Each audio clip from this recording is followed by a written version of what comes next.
শ্রী ঠাকুর শ্রীমা এবং স্বামীজি মহারাজের চরণে ভুলুণ্ঠিত প্রণাম নিবেদন করি। সিংহবাহিনী মায়ের চরণে ভুলুণ্ঠিত প্রণাম নিবেদন করি। আমরা পুণ্য তীর্থ মাতৃতীর্থ জয়রামবাটি খুব সংলগ্ন এলাকা কতুলপুর, সেই কতুলপুরে শ্রীমা শারদা পাঠচক্রে এই পবিত্র অঙ্গনে এসে সবাই সমবেত হয়েছি এবং এই শীতকালে অপরাহ্নে এই সেবামূলক যে কাজ, অর্থাৎ আজকে কুশিত বস্ত্র সেবারূপে অর্ঘ্যরূপে নিবেদন করা হলো প্রায় ৮০ জনেরও বেশি মানুষের কাছে।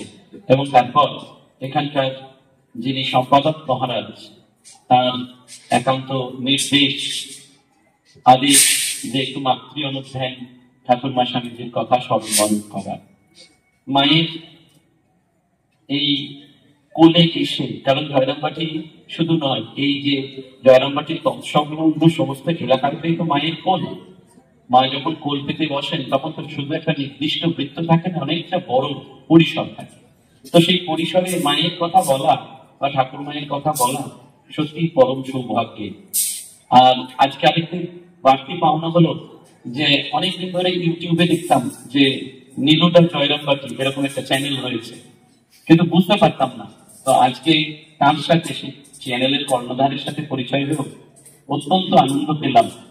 তিনি এই যে সেবাটা করছেন, যে ভাব প্রচার তো অনেকভাবেই করা যায়, কিন্তু মানুষের কাছে যারা দূরে, কলকাতার মানুষ, শুধু কলকাতা কেন, সারা পশ্চিমবঙ্গ, ভারতবর্ষ এবং ভারতবর্ষের বাইরের মানুষের কাছেও তিনি জয়রামবাটিকে যেভাবে আমাদের কাছে তুলে ধরছেন বিভিন্ন অনুষ্ঠান, সাংস্কৃতিক অনুষ্ঠান, ধর্মীয় অনুষ্ঠান, সেটি সত্যি সত্যি একটা বাড়তি পাওনা।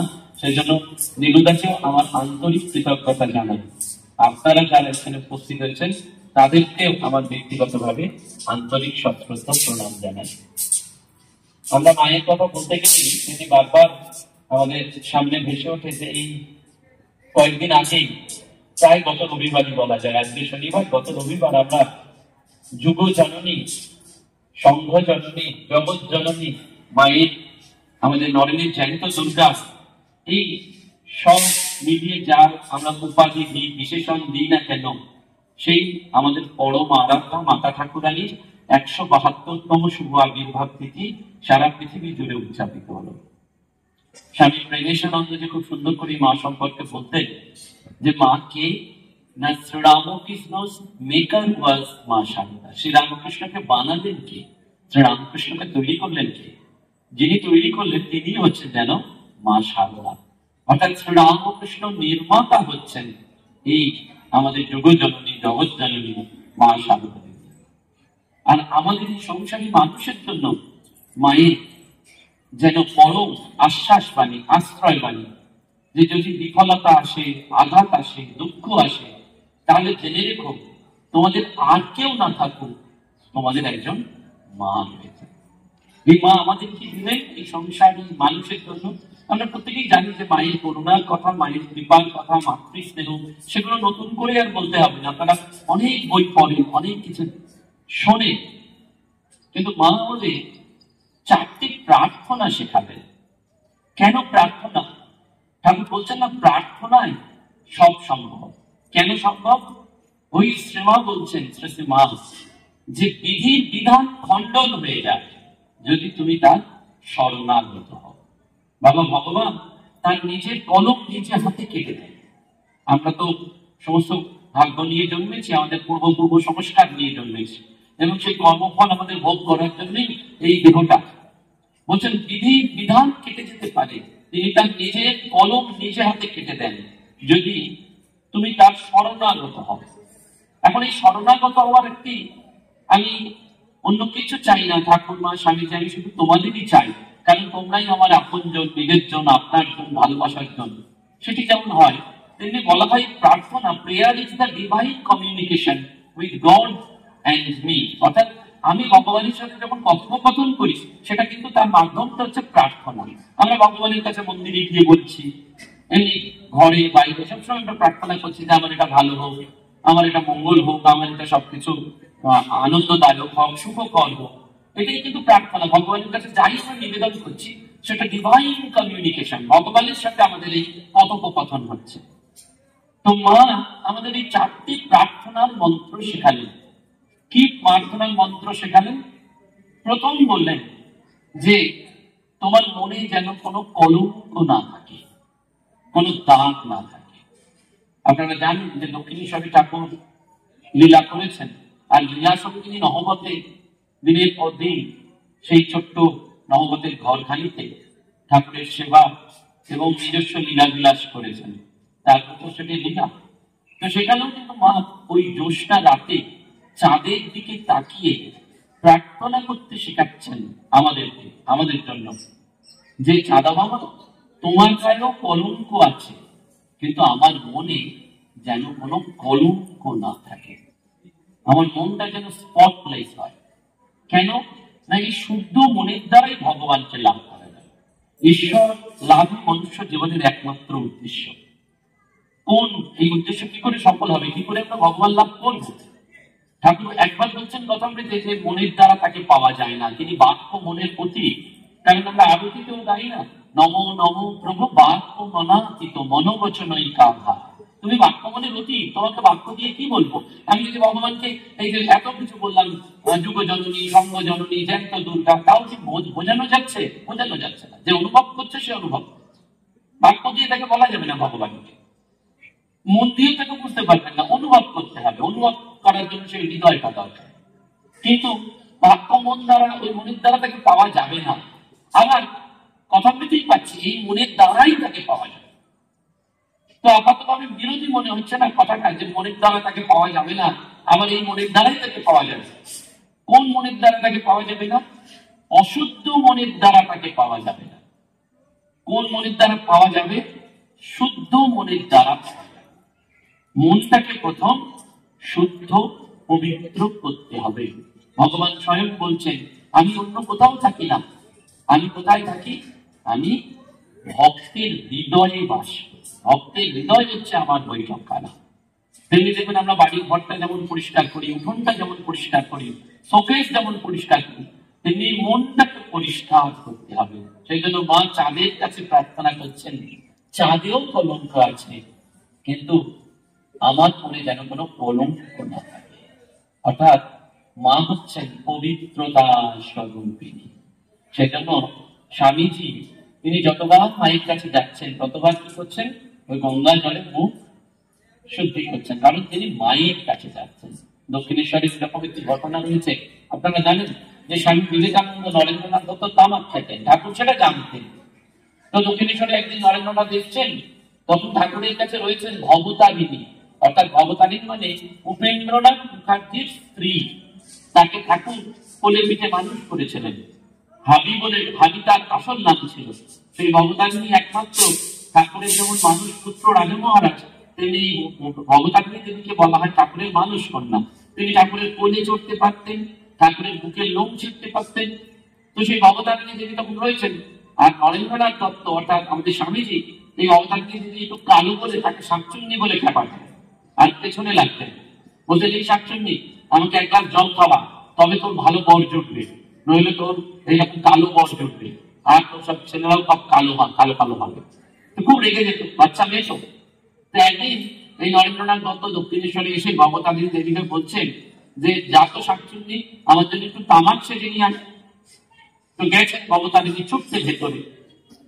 ওই ছুটে যখন ভেতরে গেছেন, মা রয়েছেন। মা শুনলেন যে ছেলে তামাক খাবে। আমাদের মা, শ্রীশ্রী মা খুব সুন্দর করে ওই কলকে সাজিয়ে তামাকটা রেডি করে দিলেন। যখন ভবতারিণী দেবী নরেন্দ্রের কাছে নিয়ে এসছেন, তামাক সাজানোটা দেখেই স্বামীজি বলছেন, হারে শাকচুন্নি, এটা কে সাজিয়েছে বলতো? বলছে, কেন? এটা মা সাজিয়ে দিয়েছে নরেন্দ্রদা। বলেছি, করেছিস কি? দেখুন নরেন্দ্রনাথ বলছেন, তুই করেছিস কি? মায়ের হাতে সাজানো তামাক আমি মুখে দিতে পারবো নাকি? আমি মায়ের হাতে সাজানো তামাক মুখে দিতে পারবো? সর্বনাশ হয়ে যাবে। মায়ের হাতের তামাক আমি মুখে ছুতে পারবো? ঠাকুরের কাছ থেকে কলকে কেড়ে নিয়ে খাচ্ছেন, ঠাকুরও জানতেন। নরেন্দ্র বলছেন, তুই খা না, আমি খেয়ে দিতে কি হয়েছে, তুই আর আমি কি আলাদা নাকি? ওইখানে কিন্তু মায়ের ক্ষেত্রে নরেন্দ্রনাথ পাচ্ছেন না। বিজ্ঞান মহারাজ যখন গিয়ে প্রণাম করছেন, স্বামীজি বলছেন, মাকে কি কেন এরকম ভাবে প্রণাম করতে হয় নাকি? সাষ্টাঙ্গে প্রণাম করেন মাকে। মাকে এসে রাজা মহারাজ তো থরথর করে কাঁপতেন, মায়ের মুখের দিকে তাকাতেই পারতেন না ভালো করে। হ্যাঁ, মা বলছেন দেখো সেই দেওর ভাসুর এসছে এইরকম। হ্যাঁ, মাথা হেঁট করে সবসময় থাকতেন ছেলে হয়ে। আর এদের এইটি ছিল মায়ের প্রতি শ্রদ্ধা। কেন শ্রদ্ধা ছিল, কেন ভালোবাসা ছিল? মা হচ্ছেন স্বয়ং পবিত্রতা স্বরূপিণী। পবিত্রতা শব্দটা আমরা বাংলায় পড়ি, কিন্তু এই পবিত্রতার কোনো ব্যাখ্যা চলে না। কোনটা পবিত্র? গঙ্গা স্নান করলে পবিত্র, তীর্থে গেলে পবিত্র, জগন্নাথের মহাপ্রসাদ খেলে পবিত্র, রামকৃষ্ণ নাম করলে পবিত্র। এগুলো সব পবিত্রতার এক একটা উপায়, কিন্তু তিনি স্বয়ং পবিত্রতা। সেই জন্য নলিনীদিকে বলছেন, নলিনীদি এত সূচিবাই কেন, আমাকে ছুঁয়ে নাও তাহলেই সব হয়ে যাবে। পবিত্রম জীবনম যস্য পবিত্রম চরিতম তথা। তার জীবনটাই এত সুন্দর, তার চরিত্রটাই এত সুন্দর। সেই জীবন, সেই চরিত্র স্বরূপিণী, সেই জীবন স্বরূপিণী মহামায়া আদ্যা শক্তি, তিনি প্রথম আমাদের প্রার্থনা শেখালেন যে ভগবানের কাছে এই প্রার্থনা করো যাতে আমার মন বিশুদ্ধ হয়। চাঁদেও কলঙ্ক আছে, আমার মনে যেন কোনো কলঙ্ক না থাকে। দ্বিতীয় বলেন, দ্বিতীয় হচ্ছে তোমার মনটিকে সরল করো, অঙ্কট বঙ্কট নয়, জটিলতা কুটিলতা। আমাদের তো মনেতেই মুক্ত আর মনেতেই বদ্ধ, আমরা আর সব কিছু নাই, সবটাই আমাদের মন দিয়ে। সেই জন্য স্বামীজি ব্রাহ্ম সমাজে একটা গান গাইতেন, কি ভুল করেছো মন না রাঙিয়ে কাপড় রাঙিয়েছো যোগী। কাপড়টা রাঙানো বড় কথা নয়, মনটাকে আসল রাঙাতে হবে। বৌদ্ধ মঠে একটা গল্প রয়েছে, একজন নবীন সন্ন্যাসী আর একজন প্রবীণ সন্ন্যাসী। বৌদ্ধ সন্ন্যাসীদের ভিক্ষু বলা হয়, বৌদ্ধ ভিক্ষু। আমাদের যেমন নামের আগে বলা হয় না স্বামী অমুক স্বামী তমুক, ওদের বলা হয় বৌদ্ধ ভিক্ষু। তো ওই ভিক্ষু, দুজন ভিক্ষু, একজন নবীন আর একজন প্রবীণ, যাচ্ছেন। যেতে যেতে হঠাৎ দুজনেই দেখলেন যে রাস্তার ধারে নদীতে একজন মহিলা জলে পড়ে গেছেন। তিনি সাঁতার কাটতে জানেন না, হাবুডুবু খাচ্ছেন। তিনি ওই নবীন সন্ন্যাসীকে দেখে বলছেন, আমাকে প্রাণে বাঁচান, বাঁচান, হেল্প হেল্প। নবীন সন্ন্যাসী কি করবেন? তিনি ওই প্রবীণ সন্ন্যাসীর একটু অনুমতি প্রার্থনা করছেন। কারণ সন্ন্যাসের অন্যতম শর্ত হচ্ছে আজ্ঞাবহতা। আমাদের এই যে রামকৃষ্ণ মঠ মিশন, এই যে সংঘবদ্ধ আধ্যাত্মিক প্রতিষ্ঠান, এই যে স্বামীজি এই সংঘটি করলেন, শ্রীরামকৃষ্ণ শুরুতেই তার বীজটা উক্ত করে দিয়েছিলেন কাশীপুরে।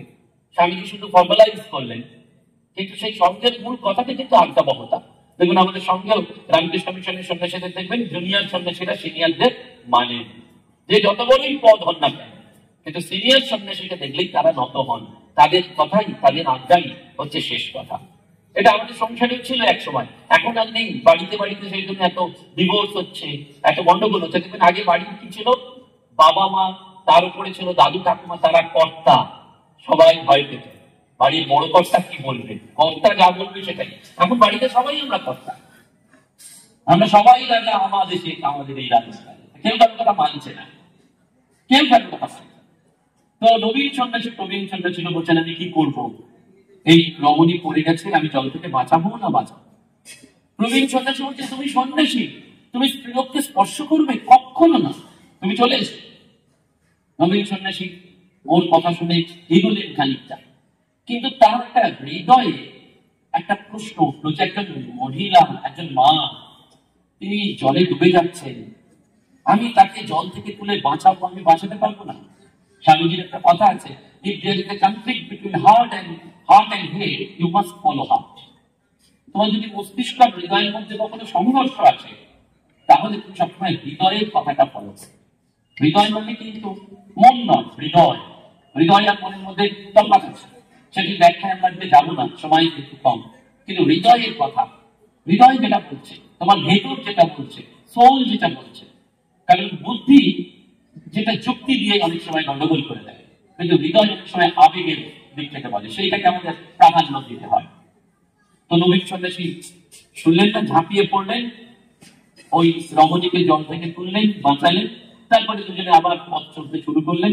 1 বছর বাদে যখন সঙ্ঘে ফিরে এসেছেন, তখন ওই যিনি সিনিয়র, তিনি ব্যাপারটা দেখেছেন, তার তো মনোভূত হয়নি। তিনি গিয়ে সঙ্গে সঙ্গে মঠের যিনি ইনচার্জ, তাকে কমপ্লেন করে দিলেন যে এই নবীন সন্ন্যাসী, নবীন ভিক্ষু, এ আমার কথা শুনেনি, একে মঠ থেকে তাড়িয়ে দাও, বিচার। সবাই বিচার করতে বসলেন। বিচারের দায় বেরোলো যে নবীন সন্ন্যাসীকে মঠ থেকে তাড়িয়ে দিতে হবে। ডাকা হলো। নবীন সন্ন্যাসী এসে বললেন, আমি আপনাদের কথা এক বাক্যে মেনে নিচ্ছি, আমি চলে যাব এই সংবাদ ছেড়ে। কিন্তু আমার একটা প্রশ্ন রয়ে গেল। মঠাধ্যক্ষকে বলছেন যে মাননীয় সন্ন্যাসী, আমার একটা প্রশ্ন রয়ে গেল যে আমি তো জল থেকে ওই কয়েক সেকেন্ডের জন্য একজন তরুণীকে স্পর্শ করে বাঁচিয়েছিলাম, তারপর ব্যাপারটা তো আমি ভুলেই গিয়েছিলাম। কিন্তু এই যে প্রবীণ সন্ন্যাসী 1 বছর ধরে মনের মধ্যে ঘটনাটা লালন পোষণ করে রাখলেন, তাহলে তার কোনো বিচার হবে না? আসল তো মন, whether you are attached or detached, that depends on your totally on your mind. মন দ্বারাই তো তাকে পাওয়া যায়। সেই জন্য ওই সরলতা দরকার। মা কি করলেন? মা বৃন্দাবনে গেছেন, বাঁকে বিহারী মন্দিরের কাছে গিয়ে বলছেন, বাঁকে বিহারী, তোমার রূপটি বাঁকা কিন্তু মনটি সরল, আমার মনটি তোমার মতন সরল করে দাও। সরল না হলে সরলকে চিনতে পারা যায় না। ভগবানকে চিনতে গেলে তার কাছে সরল হয়ে যেতে হয়। সেখানে কোন স্ট্যাটাস সিম্বল কাজ করে না। কে ডাক্তার, কে ইঞ্জিনিয়ার, কে অধ্যাপক, কে শিক্ষক, কে সাধু, কে উচ্চকোটি, কে নিম্নকোটি, কে রাজা, মন্ত্রী, উজার, কিচ্ছু নয়। ভগবানের জন্য সবাই সমান সন্তান, তার সন্তান। আর তিনি আমাদের বাপ মা, এর থেকে বড় পরিচয় নেই। তিনি আমাদের বাপ মা, আমরা তার সন্তান। যে সন্তান যখন আসবে তখন সেই দিনহীন ভাবে আসবে, সরল হয়ে আসবে, কোনো অঙ্কট বঙ্কট তার মধ্যে থাকবে না, কোনো প্যাঁচ পোঁচড়া থাকবে না। আমরা দেখবেন অনেক মন্দিরে যাই না, আগে একটু ডোনেশন দিয়ে যদি বেশি চলে যেতে পারি কাছে, একটু বেশি বেশি ডোনেশন দিলে, একটু বেশি বেশি ফুলমালা দিলে যদি ভালো পূর্ণ হয়, ওর কোনো লাভ নেই। আসলটি ভগবান দেখেন ওই মনটি সরল হতে হবে। সেটি মা আমাদের প্রার্থনা শেখাচ্ছেন যে মনটি সরল। তাহলে প্রথম হচ্ছে মনে কোনো কলঙ্ক থাকবে না, পবিত্রতা। দ্বিতীয়, মনটিকে সরল করো। তৃতীয়, খুব দামি কথা বলছেন মা, বলছেন জিনিসটা এত উচ্চে পড়ছে, স্বভাব বদলায় কই? জিনিস এত উচ্চে পড়ছে, স্বভাব বদলাচ্ছে না। এই যে আধ্যাত্মিক জীবনে প্রতিদিন আপনারা এই নানান রকম ইউটিউব চ্যানেলের কল্যাণে বলুন, মঠ মিশনে গিয়ে বলুন, কি হচ্ছে? কত আধ্যাত্মিক প্রবচন শুনছেন, ভালো ভালো কথা শুনছেন, বাড়িতে কথামৃত করছেন। রামকৃষ্ণ সাহিত্যের মতন এত সুবিশাল সাহিত্য আর নেই, প্রতিদিন কত বই প্রকাশ হচ্ছে, কিন্তু স্বভাবটা বদলাচ্ছে না। ভক্ত সম্মেলনে গিয়ে প্রথম আপনি চেয়ারটা ধরে মারামারি করছেন যে প্রথম সিটটা আমার দরকার, কারণ টিকিটটা আমি প্রথম কাটি। খাবার লাইনে গিয়ে দেখুন, প্রথম গিয়ে মারামারি করছেন যে আমি খাবার লাইনে প্রথম বসবো, কেন সবার শেষে বসবো না? জিনিস এত উচ্চে পড়ছে কিন্তু ভেতরটা বদলাচ্ছে না। সেজন্য আধ্যাত্মিকতা আর ধর্ম মানে হচ্ছে ভেতরটাকে পরিবর্তন করে ফেলা। তিলক কাটা নয়, গেরুয়া পড়া নয়, নামাবলি গায়ে দেওয়া নয়, ভেতরের মনটাকে ধুয়ে মুছে সাফ করে ফেলা। এটি আসে না যদি না ভেতরটা পরিবর্তন হয়। রাধু, আপনারা জানেন মা এই রাধুদিকে খুব ভালোবাসতেন, মায়ের যোগ মায়া ছিলেন রাধু। ঠাকুরের শরীর যাওয়ার পর ঠাকুর মাকে বলেছিলেন যে একে অবলম্বন করে বাকি দিনটা কাটবে। মা সবসময় রাধু রাধু করতেন। তো সেই রাধু যক্ষা হয়েছে। আমাদের ঈশানানন্দজি স্বামী বরদান মহারাজ তাকে কাশিতে নিয়ে গেছেন ট্রিটমেন্ট করানোর জন্য। রাধুর ট্রিটমেন্ট ওখানে চলছে, শুরু হয়েছে। প্রিয় মহারাজ তিনি দেখাশোনা করছেন, সব বৃত্তান্ত বলে আসার সময় বরদান মহারাজ রাধুদির ঘরে গিয়ে বললেন, রাধুদি তুমি এখানে কয়েকদিন থাকো, সুস্থ হলেই তোমাকে আমরা জয়রামবাটি নিয়ে যাব। তখন রাধুদি বলছে, ওই বরদা মহারাজের ডাক নাম ছিল গোপাল। রাধুদি বলছে, গোপাল দাদা, মায়ের সাথে ঘর করে তোমার এই বুদ্ধি হলো? বরদা মহারাজ চুপ করে দাঁড়িয়ে আছে। ওই যক্ষা রোগী রাধু শুয়ে আছে। বলছে, মায়ের সাথে এতদিন ঘুরে তোমার এই বুদ্ধি হলো? তুমি আমাকে কাশিতে রেখে যাচ্ছ কেন সেটা কি আমি জানি না? তুমি মনে করছো কাশিতে মরলে আমার মুক্তি হবে। ওগো, আমি যে মায়ের সাথে সারাদিন উঠেছি বসেছি, তিনি জয়রামবাটিতে আমার ঘর, আমার জন্য একটা ঘর শক্ত করে দিয়ে গেছেন। তিনি আমার মুক্তির কথা ভাবেননি? তুমি কি মনে করেছো আমি যদি আস্থা করেও পড়ে মরি তাহলে মা আমাকে মুক্তির দরজায় নিয়ে যাবে? কেউ ভাবতে পারে। আমি যদি আস্থা করেতেও গিয়ে মরি তাহলে মা আমাকে মুক্তির দরজায় নিয়ে যাবে। ওই কাশি পাশি ছেড়ে দাও, কাশি টাশি কোনো ব্যাপার নয়। তুমি তোমার এই হলো বরদা মহারাজ অবাক, তার চোখে তখন জল, যে আমরা মায়ের সাথে ঘর করেও ওই বিশ্বাস আনতে পারিনি। কিন্তু রাধুনি পাগলি, কিন্তু ওই মায়ের সাথে থেকে তার ওই চরম বিশ্বাসটা এসে গেছে। আধ্যাত্মিক জীবনে বিশ্বাসটি দরকার। পরিবর্তন মানে স্বামী বিবেকানন্দ বারবার বলেছেন, religion is not a journey from Kolkata to Kedarnath. ধর্মটা মানে কলকাতা থেকে কেদারনাথে যাওয়া নয়, ধর্মটা মানে পরিবর্তন হওয়া। তুমি ছিলে মানুষ, তুমি ছিলে পশু, হয়েছ মানুষ, হতে হবে দেবতা। Religion is a journey from brute man to Buddha man. Bharat মহারাজের কাছে একবার মানুষ গেছেন, গিয়ে ভরত মহারাজকে বলছেন, কেদার ঘুরে এলাম, বদ্রী ঘুরে এলাম।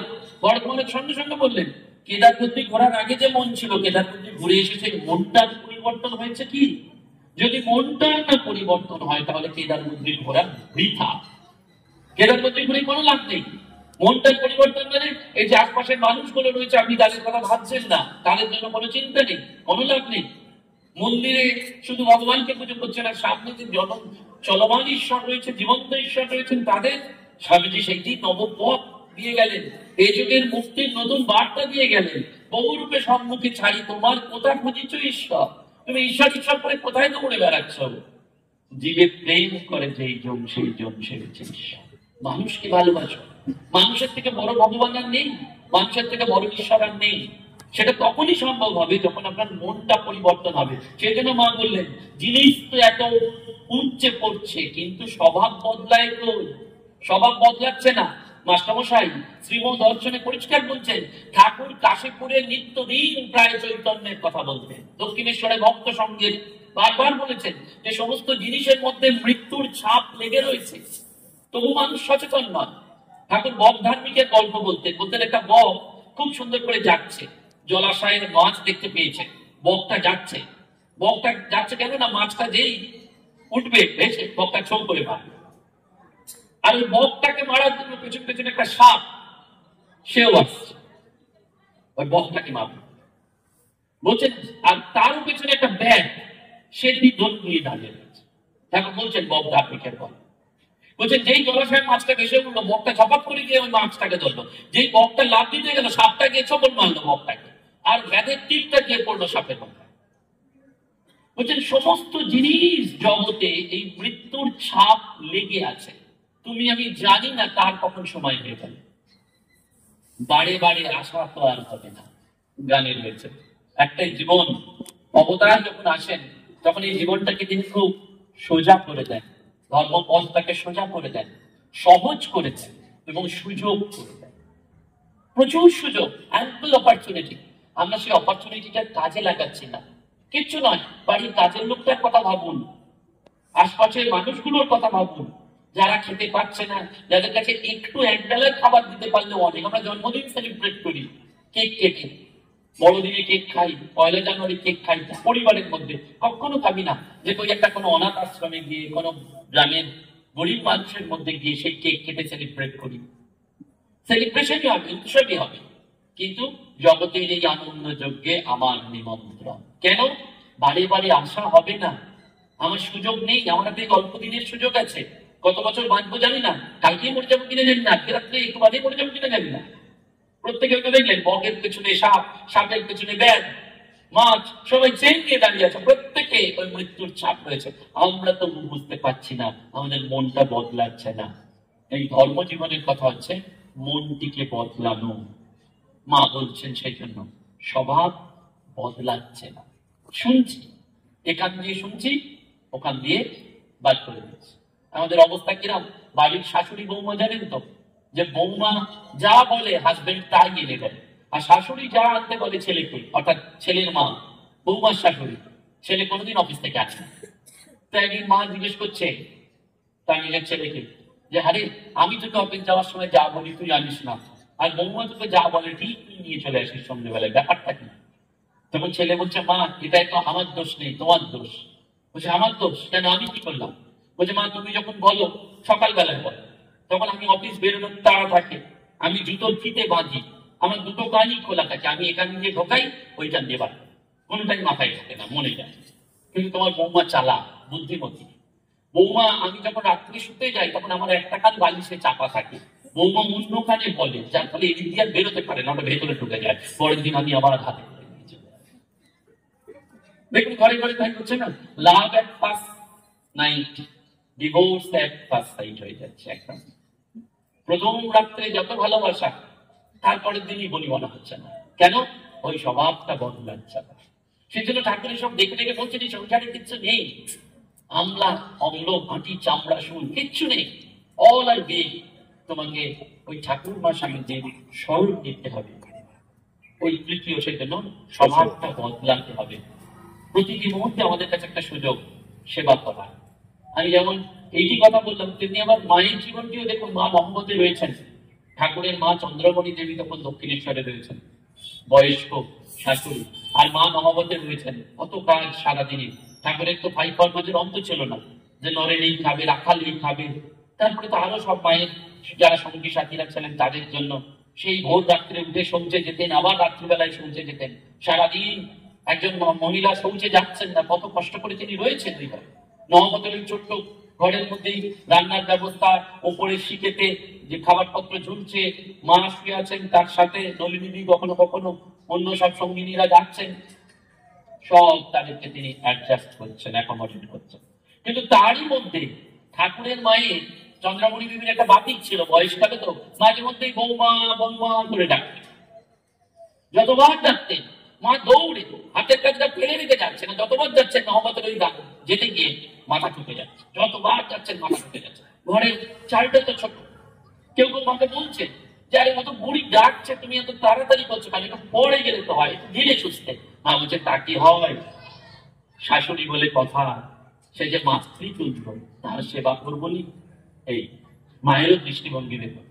আধুনিক কালে একটা বাড়িতে গৃহবধূকে প্রত্যেকের মায়ের জীবনটাকে বারবার অনুসরণ করতে হবে, অনুকরণ করা যাবে, কপি পেস্ট করা যাবে, অনুসরণ। উই হ্যাভ টু ফলো মায়ের জীবন। ওই তৃতীয় প্রার্থনা। চতুর্থ প্রার্থনা, মাকে কেউ কেউ বলছেন যে এই যে জীবের অসংখ্য বার যাতায়াত, আমরা তো 84 লক্ষ জনই ঘুরে এই মনুষ্য জন্ম করেছি, বারবার আমাদের আসতে হচ্ছে। পুনরূপী জন্মম পুনরূপী মরণম পুনরূপী জননী জঠরে শরণম। মাতৃগর্ভে শুয়ে থাকা হচ্ছে সব থেকে কঠিন নরক যন্ত্রণা, আমাদের সবার হয়ে গেছে। কিন্তু আমাদের সেই ফিলিংসটা নেই। কারণ মাতৃগর্ভে কেন, ওই রক্ত মল মূত্র সব মাখামাখি হয়ে একটা লার্ভা থাকে। ডাক্তার ওই জন্য নবজাতক শিশুকে মায়ের গর্ভ থেকে বার করেই ক্যান্ডিডেটের হাতে আপনার মায়ের হাতে দেয় না, মা ভয় পেয়ে ওই রূপ দিতে পারবেন, নিজের ছেলেকে দিতে পারবে। ডাক্তার প্রথমে ওয়াশরুমে গিয়ে ভালো করে ওয়াশ করিয়ে তারপরে তোয়ালে মুড়িয়ে নিয়ে আসে। ওইটি হচ্ছে নরক যন্ত্রণা। আমরা প্রত্যেকে ওই গর্ভ যন্ত্রণা ভোগ করেছি, কিন্তু আমাদের ওই ফিলিংসটাই নেই যে গর্ভবাসম মহা দুঃখম ত্রাহি মাম মধুসূদনম। এই নরক যন্ত্রণা আর যেন আমরা ভোগ করতে না হয়, আমি যেন আর বারবার এই আর জন্ম মৃত্যুর চক্রে যেন আর আসতে না হয়। তো কি করবো, না আসার উপায়টা কি? মা ওই চতুর্থটি বলছেন, নির্বাসনা হলে এক্ষুনি মুক্তি হয়। নির্বাসনা। মা যখন উদ্বোধন থেকে জয়রাবাড়িতে আসছেন, তখন মায়ের কাছে একটা বাচ্চা মেয়ে থাকতো, সে খুব কাঁদছে। বলছে মা তুমি চলে যাবে? বলছে হ্যাঁ, আমাকে চলে যেতে হবে জয়রাবাড়ি। তুমি বলছে তাহলে তোমার আমি আর তোমার দেখা পাবো না। বলছে না তা কেন, তুই জয়রাবাড়ি যাবি, আমাকে দেখতে পাবি। তখন ওই বাচ্চা মেয়েটা বলছে মা তুমি আমাকে ভালোবাসো? বলছে হ্যাঁ ভালোবাসি। মাও জিজ্ঞেস করছে আরে তুই আমাকে ভালোবাসিস? বলছে হ্যাঁ। বলছে কতটা ভালোবাসিস? বাচ্চা মেয়ে তো হাত দিয়ে দেখাচ্ছে যতটা, এত ভালোবাসি। তো ওই মেয়েটি বলছে মা তুমি তো আমাকে ভালোবাসো? বলছে হ্যাঁ বাবা আমি তোকে ভালোবাসি। বলছে মা তুমি জয়রাবাড়ি চলে গেলে আমাকে ভালোবাসো? বলে হ্যাঁ। তখন ওই মেয়েটি বলছে কি করে বুঝবো যে তুমি জয়রাবাড়ি চলে গেলেও আমাকে ভালোবাসো? তখন মা বলছেন আমি তোকে জয়রাবাড়ি চলে গেলেও ভালোবাসবো। কি করে বুঝবি জানিস? বলছে কি করে?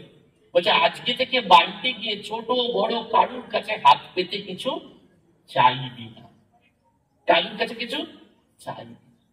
ঠাকুর মাকে মন্ত্রটি বলেছিলেন তুমি থাকবে সাত, বলবে নুন ভাত খাবে, কারুর কাছে হাতটি পাবে না। এই বললেন মা, কারুর কাছে কিছু চাইবে না।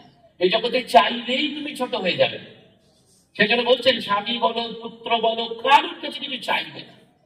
বলছে তুই যদি না চাস তাহলে জানবি আমি তোকে সমানভাবে ভালোবাসবো। কেন? মায়েরই ভালোবাসায় কোনো জোয়ার ভাটা নেই। অন্য সব ভালোবাসায় জোয়ার ভাটা আছে, কিন্তু মায়ের ভালোবাসায় কোনো জোয়ার ভাটা নেই।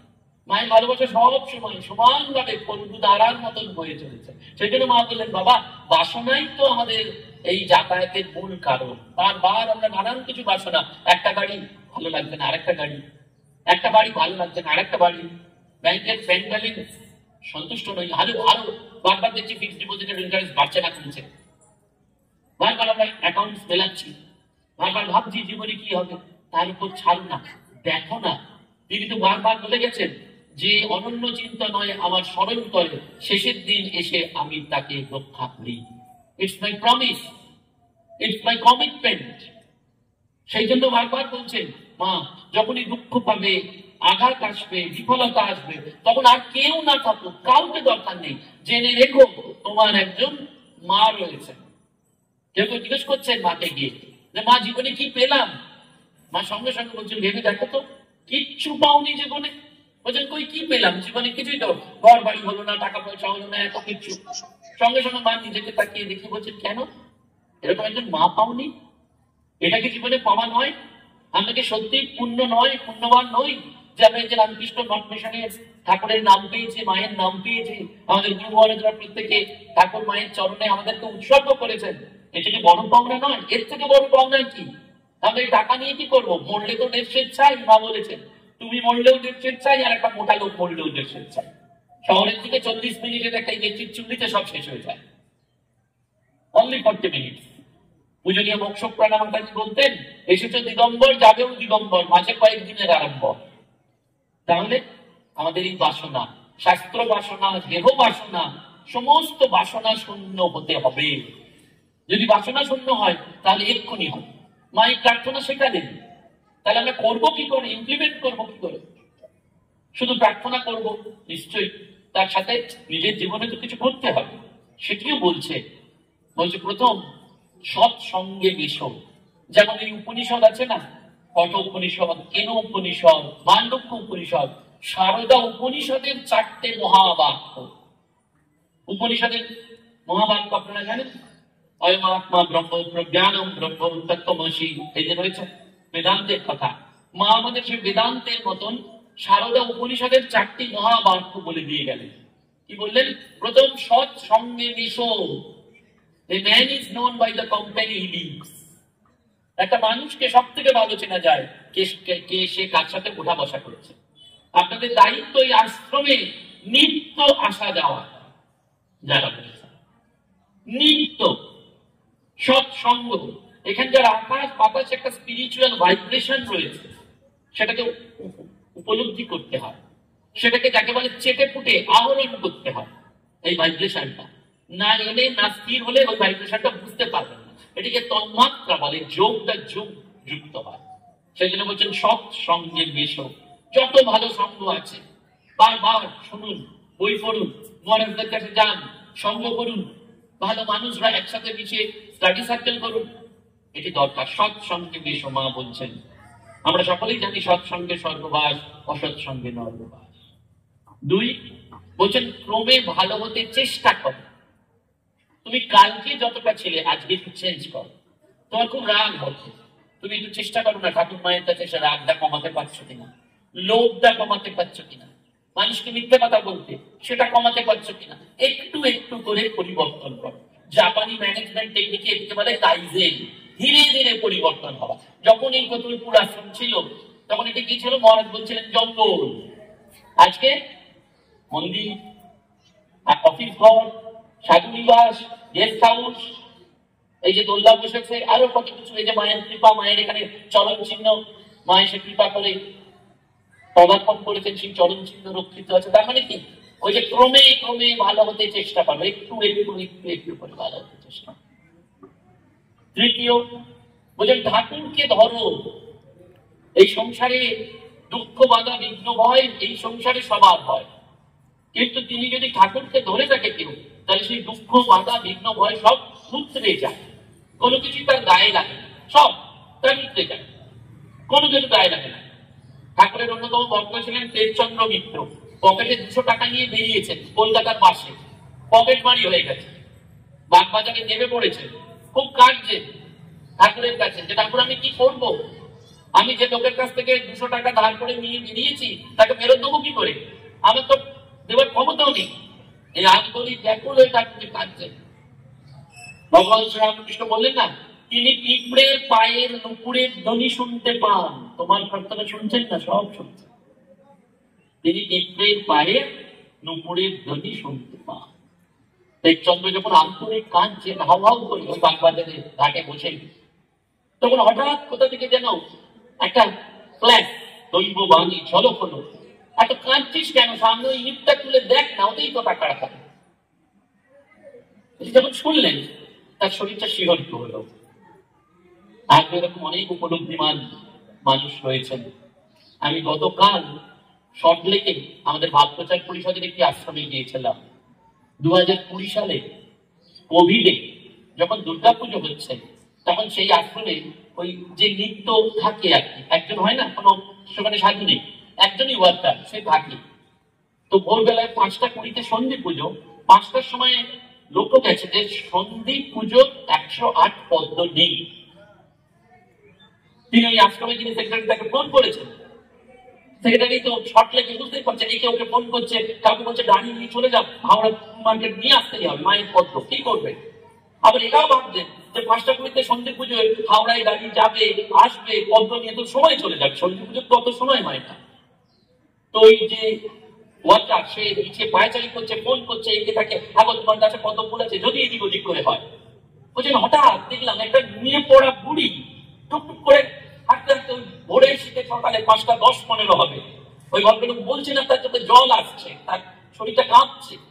বলছে বিশ্বাস করতে পারবেন না, 5টা 10-15 ওই বুড়ি নিয়ে এসে বলছেন বাবা এটা কোথায় দেবো। তা ও তো ফোন করছে, অতটা কি আছে, বলছে না একটা পদ্মর মালা এনেছি, কোথায় দেবো। তো বলছে পদ্মের মালা, ফোনটা রেখে দিয়ে, বলছে দাও দাও দাও বুড়িমা, দাও দাও দাও, বলে পদ্মের মালাটা নিয়েছেন, যে ঠাকুর সেটি দেখলেন যে পদ্ম পাওয়া গেছে, খুলে দেখবেন যে কটা সংখ্যা আছে। আর ওই বুড়িকে বলছেন তুমি ওই দিক দিয়ে যাও, গিয়ে ঠাকুরকে দর্শন করো, মাকে প্রণাম করো। কারণ অনেকে থাকে না, আমি দিলাম সত্যি কি মাকে পড়ানো হলো।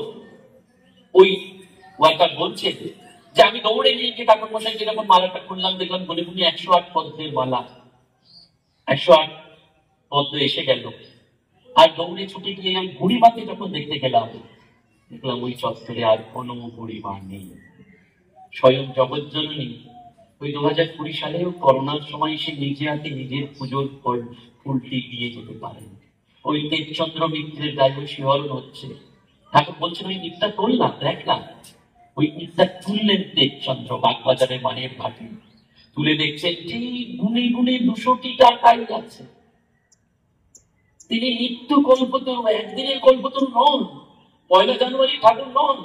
তিনি আত্মপ্রকাশে অবয়দান করছেন, শুধু নয় যুগে যুগে অবতারে এসে আমাদেরকে এই আশ্বাসটি দিয়ে যাচ্ছেন, পরম আশ্বাসটি দিয়ে যাচ্ছেন যে বাচ্চা একবার যদি মা বলে আমাকে ডাকো, একবার যদি ঠাকুর বলে আমাকে ডাকো, তাহলে আই এম কমিটেড, অহং ভক্ত করা, আমি তোমার কাছে সত্যি সত্যি ধরা। ওই জন্য মা বলছেন ঠাকুরকে ধরো, তিনি কপাল মোচন, তিনি কপাল লিখন। আসলে তো ঠাকুর আর মা আলাদা কেউ নন, তারা দুয়ে এক, একে দুই, এক নিহিত শক্তি। আর লাস্ট বলছেন সারদা উপনিষদের ওই মহাবাক্য, আমি মা রইলুম, মা রইলুম। এক ভক্ত মাকে গিয়ে বলছেন মা তোমার কাছ থেকে মন্ত্র পেয়েছি, কিন্তু মন বড় চঞ্চল, মনে বড্ড খারাপ কথা ওঠে। মা বলছেন ও উঠবে বাবা, কলিতে মনের পাপ। বলছেন না মা, এত মনে খারাপ কথা উঠে যা পাচ্ছি না, মন বড় চঞ্চল, তুমি আমার মন্ত্র ফেরত নিয়ে নাও। মা বলছেন তা কি হয় বাবা, সেই ভক্ত নাচক বাংলা। বলছেন না মা, তুমি আমার মন্ত্র ফেরত নিয়ে নাও। মা বলছেন ঠিক আছে, তুমি এত করে যখন বলছো দাও, তোমার মন্ত্রটা আমি ফেরত নিচ্ছি। যেই মা বলেছেন দাও আমি তোমার মন্ত্র ফেরত নিচ্ছি, সঙ্গে সঙ্গে ভক্ত তার মনে আলোড়ন হচ্ছে, আমি কি করলাম, এতদিন তো সম্পদে বিপদে শোকে দুঃখে কোনো সমস্যা পড়লেই মায়ের এই মন্ত্রটা জপ করতাম, আজকে স্বয়ং জগৎজননী তার মন্ত্রটা ফেরত নিয়ে নিচ্ছে, তাহলে আমি কি করবো? তিনি মায়ের কাছে একেবারে কেঁদে আসুন, মা তাহলে এবার আমার কি হবে, আমার কোথায় স্থান হবে? মা বললেন, কি বললে বাবা? তোমার মন্ত্র ফেরত নিয়ে নিয়েছি বলে তুমি আমার সন্তান থাকবে না তা নাকি? তুমি আমার সন্তান থাকবে। বিধির ক্ষমতা নেই, যমরাজের ক্ষমতা নেই আমার সন্তানকে রসাতলে পাঠায়, আমি মা নই, কারোর ক্ষমতা নেই। ওই জন্য তারপর বললেন ও কি ঘেসে, ও সারদা সরস্বতী ঋতু, ও যদি ফোঁস করে তাহলে ব্রহ্মা বিষ্ণু বাঁচাতে পারবে না, ওকে খুব সাবধান। শ্রী রামকৃষ্ণ মেকার ওয়াজ মা শারদা। স্বামী শারদানন্দজির কথা বলে শেষ করবো। স্বামী শারদানন্দজি মহারাজ বলছেন, একজন ব্রহ্মচারী গিয়ে স্বামী শারদানন্দজিকে বলছেন যে আচ্ছা মহারাজ, ঠাকুরের তো মুহুর সমাধি হয়, মায়ের তো কোনোদিন সমাধি দেখতে গেলাম না, মায়ের কোনোদিন সমাধি হয়? শান্তানন্দজি মহারাজ বললি মায়ের সমাধি দূর দূর বলে তাড়িয়ে দিয়েছেন সেই ব্রহ্মচারী। আগেকার দিনের সন্ন্যাসী এরকম করেন, তিনি মাতৃকৃপা প্রাপ্ত সন্তান স্বামী শারদানন্দ। কিন্তু সাধুরা জলের দ্বার, সাধুরা যখন বকবে থাকবেন আমাদের জন্য মঙ্গল। কেন? আমাদের ওই জন্মান্তরের সমস্যাটা কেটে যায় সাধুর ওই গেরুয়া বাতাসের স্পর্শে। তো শান্তানন্দ দূর করে পালিয়েছেন, ব্রহ্মচারী একটু দূরে চলে গেছেন ভয়। খানিক্ষণ বাদেই দেখুন, এই শোনো শোনো, এই ভয় ব্রহ্মচারী শোনো শোনো। ব্রহ্মচারী এসছেন, তুমি কি প্রশ্ন করলে? মায়ের সমাধি হয় কিনা? বলছে হ্যাঁ। কোথাও তো পড়িনি মায়ের সমাধি, পড়িনি, কোথাও নেই মা সমাধি হয়েছে, তারপরে মুহূর্ত দেখতে পাবে, মায়ের তো নেই। তা আপনি তো মায়ের সন্তান, তাই জিজ্ঞেস করছে আপনি মায়ের সমাধি দেখেছেন কখন? তখন শান্তানন্দ বলছেন, ওহে জেনে রেখো, মা এই যে মুঠোটা করে বসে আছেন, মায়ের ছবি দেখবেন, মা এরকম হাত তুলে বসে আছেন। বলছেন তোমার রামকৃষ্ণ ঠাকুরের সমাধি হয় যখন মা মুঠোটা আলগা করে, আর তোমার রামকৃষ্ণ ঠাকুরের সমাধি হয় না যখন মা মুঠোটা শক্ত করে। মায়ের সমাধি কি হবে? মা সমাধি দেন তবে ঠাকুরের সমাধি হয়। মা দেবার মালিক, মা হওয়ার মালিক। এই জগৎ ব্রহ্মাণ্ড তিনি রয়েছেন, আর কেউ নেই। সেই জন্য আমাদের অন্তিমে একমাত্র ভরসা যে আমাদের মা রয়েছে, আর কেউ না থাকবো। আমরা মুখ বাঁচিয়ে বলবো, হৃদয় নবটা বাঁচিয়ে বলবো যে আমাদের এই যুগে সব থেকে বড় গ্রেটেস্ট গিফট অফ শ্রীরামকৃষ্ণ যে হোলি মাদার, শ্রীরামকৃষ্ণের আর অন্য কিছু দরকার ছিল না। রামকৃষ্ণ সঙ্গ এসব কিচ্ছু আছে, ঠিক আছে, কিন্তু সব থেকে বড় উপহার তিনি দিয়ে গেছেন এরকম মা দিয়ে গেছেন। সেজন্য স্বামীজি বলেছেন এরকম মা আগেও হয়নি, ভবিষ্যতেও হবে না। এই মা একটি মা, তিনি সত্যিকারের জননী, পাতানো মা নয়, কথার কথা মা নয়, তিনি গণ্ডি ভাঙা মা, জন্মান্তরের মা। সেটা সন্ন্যাসীরা উপলব্ধি করেছেন, গৃহীরা উপলব্ধি করেছেন, পোষা পাখি ওই জন্তুরা উপলব্ধি করেছে, ওই বাড়ির কাজের লোক উপলব্ধি করেছে, বিড়ারা পালকি বিড়ারা উপলব্ধি করেছে, মাতাল উপলব্ধি করেছে, এমনকি পদ্মবিনোদ সে উপলব্ধি করেছে, কুখ্যাত গুন্ডা উপলব্ধি করেছে, সবাই উপলব্ধি করেছে যে আমাদের আর কেউ নেই, কিন্তু আমাদের ধরে রাখার জন্য, আমাদের পালন করার জন্য আমাদের একটা কোল, ডেফিনেট কোল রয়েছে। যদি সমস্ত সিট ট্রেনের বাসে রিজার্ভেশন হয়ে যায়, ওয়েটিং হয়ে যায়, আরএসি হয়ে যায়, মা শারদা সিট কনফার্ম, সেখানে কোনো রিজার্ভেশন নেই, কোনো ওয়েটিং লিস্ট নেই, সেখানে কোনো আরএসি নেই, একদম কনফার্ম সিট। সেই জন্য শরৎ মহারাজও দরজা খুলছেন না যে মায়ের ঘুম ভেঙে যাবে। পদ্মবিনোদী রাস্তায় গড়াগড়ি খেয়ে বলছেন, উঠো গো জনই, খোলো গো করুণা দা, তোমার দরজাটা খোলো না। যেই ওই পদ্মবিনোদ গাইছেন, মাতাল পদ্মবিনোদ, মা আস্তে আস্তে ওই দোতলার ঘর ঘড়িটা খুললেন। পদ্মবিনোদ ওখানে শহীদ প্রণাম করলেন, করে বললেন মা উঠিয়েছেন যখন, তখন এর নামটুকু নাম। ওই পদ্মবিনোদ শেষ মুহূর্তে যখন ওটি হচ্ছে, তার মাতাল ছিলেন তো, তার লিভারে সিরোসিস হয়েছিল, যখন ওটি হচ্ছেন তখন তিনি আশুতোষ মিত্রকে বলছেন, দোস্ত চলে তো যাবো আর পুরীর বাদে, ওই কথামৃতটা নিয়ে এসে তো ঠাকুরের কথা শোনাল, ঠাকুরের কথা শুনতে শুনতে আমি শরীরটা ত্যাগ করবো। ওইটি হচ্ছে আসল। আমাদের চলে যেতেই হবে, এখানে আমাদের কোনো কিছু পারমানেন্ট নয়, টেম্পোরারি। দুদিনের জন্য ভবে কর্তা বলে সবাই মানে, সেই কর্তারে ফেলে দেবে কালাকালের কর্তায়। কিন্তু দুদিনের জন্য আসা জীবনটা সার্থক করতে হবে। এই দুদিনের জন্য আসা জীবনটাই এই অনুভব, এই উপলব্ধি নিয়ে যেতে হবে যে এই ত্রিভুবনে পিতা মাতা স্বামী, স্ত্রী, পুত্র, কন্যা, এরা সবাই আছে, ঠিক আছে, কিন্তু আসল কি হচ্ছে, আমার আসল সম্পর্ক নিজের ঘর, ওই ঠাকুর মা স্বামী, আর মায়ের কোলটা হচ্ছে কনফার্ম কোল। আরোগ্য ভবনে এক বৃদ্ধ সন্ন্যাসী ক্যান্সার, নতুন ব্রহ্মচারীকে জিজ্ঞেস করছেন, মহারাজ আপনার শরীরে ক্যান্সার, এত যন্ত্রণা, তবু এত হাসি মুখ কি করে? তখন ওই আরোগ্য ভবনের সন্ন্যাসী বলছেন, হাসি মুখ কেন জানো? I am just counting the days, আমি দিনটা গুনছি। কেন? I just want to jump into the mother's lap. আমার যত তাড়াতাড়ি দিন কমে আসবে, আমি খুব তাড়াতাড়ি মায়ের কোলে উঠব। ছেলে সব করে, মেয়ে সব করে, কিন্তু শেষে ওই যেই পাখি ফিরে যায়, সন্ধ্যা হয়, তখন বলে আমি আমার মায়ের কাছে যাব। বিয়ে বাড়িতে বলে আমার মা কোথায়, দূরে চাকরি করলেও বলে আমার মা কোথায়। আমাদের এই জননী সারদাকে বলতে হবে, আমাদের জননী সারদা কোথায়, তুমি কোথায়? দেখবেন শুনতে পাবে, বাবা তোমার আশেপাশে, সামনে পেছনে ভালো করে তাকিয়ে দেখো, তোমার গর্ভধারিণী মা চলে যেতে পারেন, মাসিমা, কাকিমা, পিসিমা চলে যেতে পারেন, কিন্তু সারদা মা তোমাকে ছেড়ে যাননি। অকৃতি অধম বলেও তো তুমি কম করে কিছু দাওনি, যা দিয়েছ তারই অযোগ্য বলে কেড়েও তো কিছু দাওনি, না কিছু কেড়ে নেননি, উজাড় করে দিয়ে যাচ্ছেন, দেওয়ার জন্যই তার আশা। নমস্কার, ধন্যবাদ।